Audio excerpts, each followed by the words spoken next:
Ken Levine. I'm the creative director of BioShock Infinite. What is this place? Where am I? Heaven, friend. Or as close as we'll see till Judgment Day. What is Columbia if not another Ark? For another time. He's the amazing Candyman! Only Colombian ingenuity could bring Just a whisper.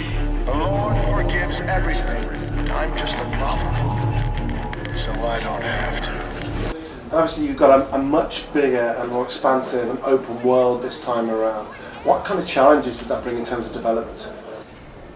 All of them. Yeah. BioShock 1 was essentially a dungeon crawl, right? It was a couple, you'd go around these very sort of constrained spaces and you'd come across one or two enemies at a time and you'd fight them. And then you go on to the next corridor, and we didn't have to deal with it really. The ocean was just art outside the window. It could have been outer space from a technical standpoint, from a gameplay standpoint, sorry. Infinite, we really wanted to pay off the 3D nature and the open nature of the environment. We also have a lot of sort of, I think people get confused, we also have a lot of sort of very traditional BioShock 1 indoor style dark environments, but there's these big outdoor vistas and the skylines and the freight hooks and all that great stuff.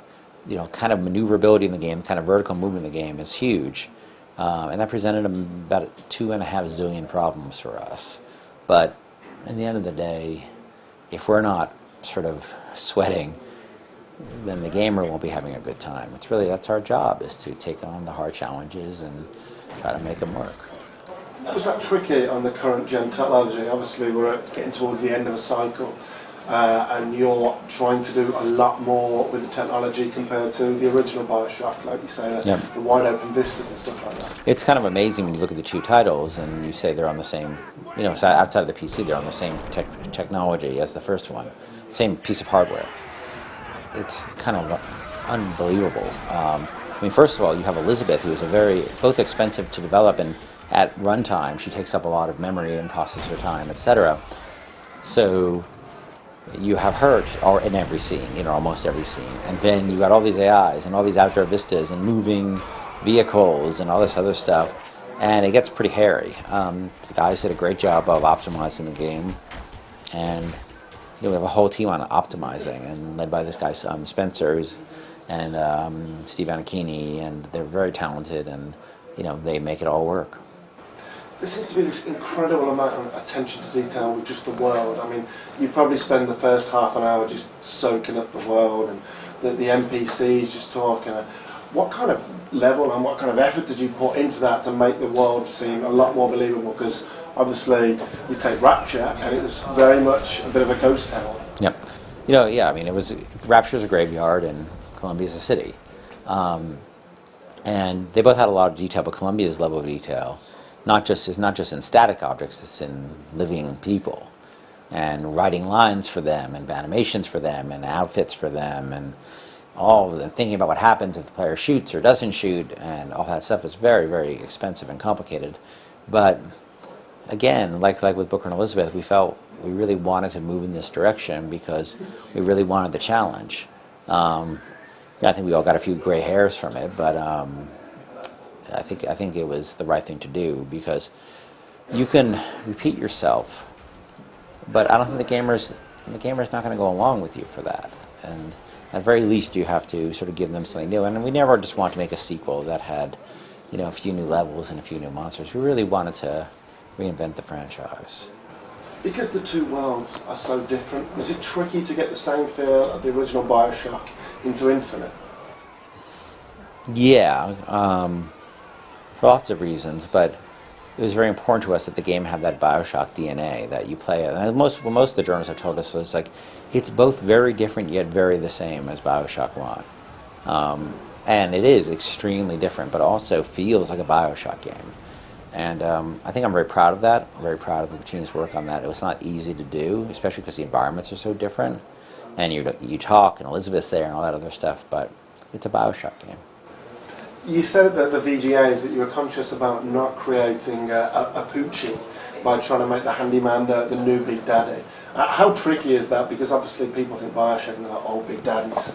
So you pretty much rewrote the formula in terms of bad guys. You know, how hard was that for you from a development standpoint? Look, it's always hard. Forget about the Big Daddy for a second. It's always hard to make good stuff in general, let alone whether you're sort of comparing yourself or other people comparing you to something we've done before. But I think that to some degree you could be one of those people who, you know, goes up on stage and plays the same song at every concert and that you wrote 30 years ago. But that's not really the life that I want. I don't think it's the life the team wants. We wanted a challenge, and we wanted to take on something that was both very similar but very different. And we really try to leverage the fact across the storyline as well as the similarities and the differences. There's a lot of weird stuff going on, especially with the couple that seem to be appearing in different places. I mean, was that one of your new kind of objectives, just to make it a little bit more eerie than maybe Rapture? To give it the feel of Rapture without it being Rapture? Yeah, I mean, like people said, well, how are you going to make it weird and strange in the sunlight? And I'm like, well, there are ways. And, you know, keeping the player, it's really about keeping the player off balance and giving him mystery and having him say, what is going on here? And you don't need darkness. I mean, there's plenty of darkness in the game. You'll come across a lot of it as the game goes on. But if you're just relying upon darkness for fear and, like, you know, monster closets, you're probably leaving some money on the table.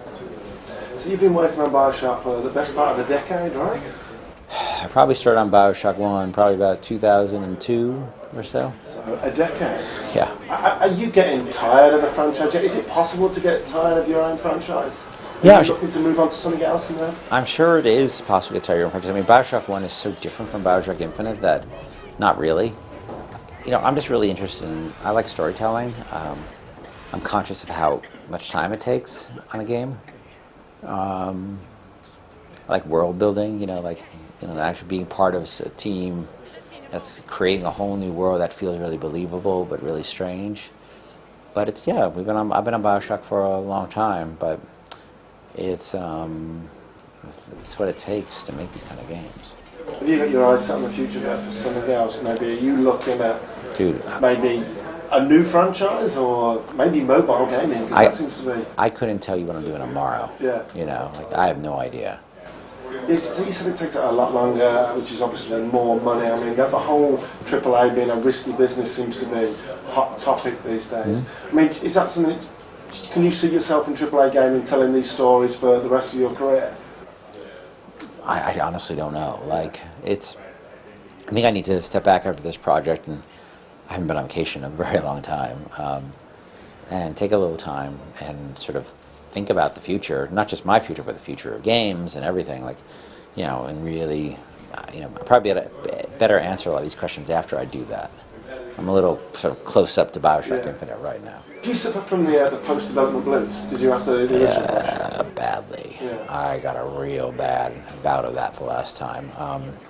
And it was tough. I really felt like I'd had a baby, and that was 4 years in the womb, and it was tough because you didn't know what to do with yourself the next day, It's like that big thing is done.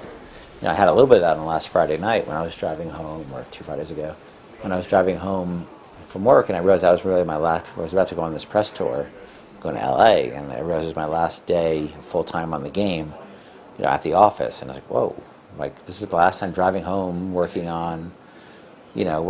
every day, crunching on BioShock Infinite. When I come back, there's just not that much left for me to do. So it was weird. How did you get past that last time? Did you just jump straight into Infinite and start planning a new era? It just took time. We didn't start on Infinite. We played with some other projects for a while. We didn't start on Infinite for a while. It just took time. It was tough, though. It was really tough. Obviously, the multiplayer is, I think it was cancelled. Is that what it said? It was never announced. Never announced. So did you have ideas for that? Yeah, we had ideas, and people asked me about it all the time, and I said, well, we're messing around with a lot of different things, and if any of them are good, it'll be in the game, and if they don't get to the level we need them to be, they won't be. And then, sort of people did some digging and found out that we were working on multiplayer, and I said, yeah, that's true, But we never announced it specifically because we didn't want to promise people something that we didn't know we could deliver on. Did you ever feel the pressure? It seems to be a first-person shooter thing that got to have multiplayer. Did you ever feel that pressure to put it in, or some equivalent? All the time until BioShock Infinite, because and every game I ever made had multiplayer until BioShock 1, and there was some pressure on BioShock 1, but we said, look, we don't think it's right for the game, we don't think we could deliver on it, and Take-Two said okay. And it sold okay, right? Sold over 5 million units, yeah.